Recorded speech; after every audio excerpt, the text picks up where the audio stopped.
اور میں یہ بات بھی کہنا ضروری سمجھتا ہوں کہ آندھرا پردیش میں اور تلنگانہ ریاست میں جو 4% کا ریزرویشن ہے، وہ 4% کا ریزرویشن جس سے مسلمانوں میں جو بیکورڈ کاسٹ ہیں، مسلمانوں میں 90% لوگ بیکورڈ کاسٹ کے ہیں تلنگانہ اور آندھرا میں، ان کو جو ریزرویشن دیا جا رہا ہے، جس سے بہت فائدہ مسلمانوں کے ان بیکورڈ کاسٹ کو ہوا ہے۔ ہم یہ امید کرتے ہیں اور ہم اس بات کا مطالبہ کرتے ہیں کہ تلنگانہ کے چیف منسٹر کے چندر شیکھر راؤ اور آندھرا پردیش کے چیف منسٹر جگن موہن ریڈی، جو سپریم کورٹ میں یہ کیس آیا ہے کانسٹیٹیوشن بینچ کے سامنے، وہ بہترین سے بہترین لیگل ٹیم کو تیار کریں گے اور اس کا دفاع کریں گے، اور ان کی پوری کوشش ہونی چاہیے کہ ہم سپریم کورٹ کے سامنے مسلمانوں میں جو بیکورڈ کاسٹ ہیں ان کے پسماندگی کا ڈیٹا سپریم کورٹ کے سامنے رکھیں۔ اور تلنگانہ میں سدھیر کمیٹی کی رپورٹ ہے، تلنگانہ کی سدھیر کمیٹی کی رپورٹ پورے اعداد و شمار اور ڈیٹا امپیریکل ایویڈنس جس کو کہتے ہیں، جس سے یہ بات صاف طور پہ ظاہر ہوتی ہے کہ تلنگانہ کے مسلمانوں کو ریزرویشن تحفظات اس لیے ملنے چاہیے کیونکہ وہ سوشلی اور ایجوکیشنلی بیکورڈ ہیں، وہ تعلیمی اور سماجی طور پر پسماندہ ہیں۔ اس بنیاد پر، اس ڈیٹے کی بنیاد پر تلنگانہ اور آندھرا پردیش میں مسلمانوں کو ریزرویشن ملنا چاہیے۔ اور اس سلسلے میں نے چیف سیکرٹری سے بات چیت کی، ان سے ملاقات کی اور ان سے بار بار حکومت کو توجہ بھی دلا رہا ہوں۔ تو چیف سیکرٹری نے مجھ سے یہ کہا ہے کہ سپریم کورٹ میں ڈیویڈی صاحب، دھون صاحب اور سینئر وکلاؤں کا تلنگانہ کی حکومت نے ان کو بحیثیت اپنا وکیل مقرر کیا ہے۔ تو میں نے حکومت سے یہ بھی کہا ہے کہ جو پروفیسر گوپال صاحب ہیں،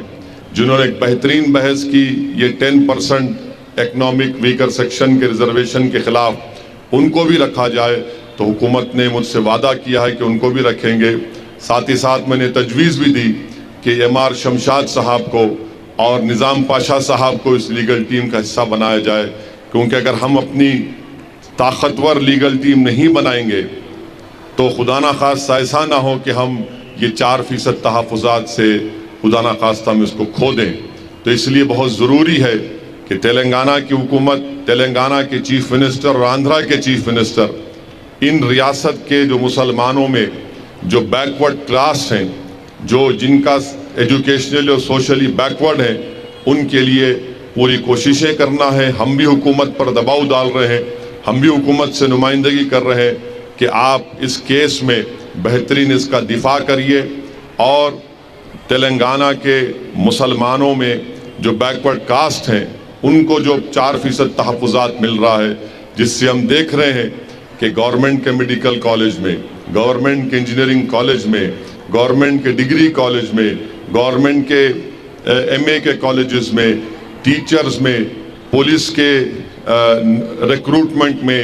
ٹیچرز کے ریکروٹمنٹ میں یہ 4% ریزرویشن کی وجہ سے، تحفظات کی وجہ سے مسلمانوں کا ریپرزنٹیشن بڑھا ہے۔ ہماری لڑائی کیا لڑائی ہے؟ ہماری لڑائی ریپرزنٹیشن کی لڑائی ہے کہ اگر 10 لوگ ہیں تو اس میں ہماری کتنا ریپرزنٹیشن ہے، ہماری کتنی نمائندگی ہے۔ یہ لڑائی مجلس اتحاد المسلمین کی ہے۔ ہم اپنا حصہ چاہتے ہیں، ہم اپنا حصہ لے کر رہیں گے انشاءاللہ تعالی۔ یہ لڑائی مجلس کی ہے اور یہ لڑائی کا آغاز مجلس اتحاد المسلمین، جو فخر ملت عبدالواحد اویسی نے مجلس اتحاد المسلمین بنائی تھی، جب سے ہماری لڑائی ہے کہ مسلمانوں کو بھارت میں ان کا حصہ ملنا چاہیے، ریپرزنٹیشن ملنا چاہیے۔ اور ریپرزنٹیشن اس وقت ملے گا جب ہم پڑھیں گے، سیاسی طور پر طاقتور ہوں گے اور حکومت کو دباؤ ڈالیں گے۔ حکومت سے ہم جا کر ڈیمانڈ کریں گے کہ آپ اقلیتوں کا، دلتوں کا، آدیواسیوں کا بھی ریپرزنٹیشن دیجئے۔ تو 4% ریزرویشن ہے، وہ ریپرزنٹیشن کی لڑائی ہے۔ اور ہم تلنگانہ کے چیف منسٹر سے، آندھرا کے چیف منسٹر سے اس بات کا ڈیمانڈ اور مطالبہ کرتے ہیں کہ وہ بہترین سے بہترین لیگل ٹیم بنائے۔ آندھرا پردیش کے چیف منسٹر کے آفس سے بات ہوئی تو انہوں نے کہا کہ سپریم کورٹ کے جو نامور وکیل ہیں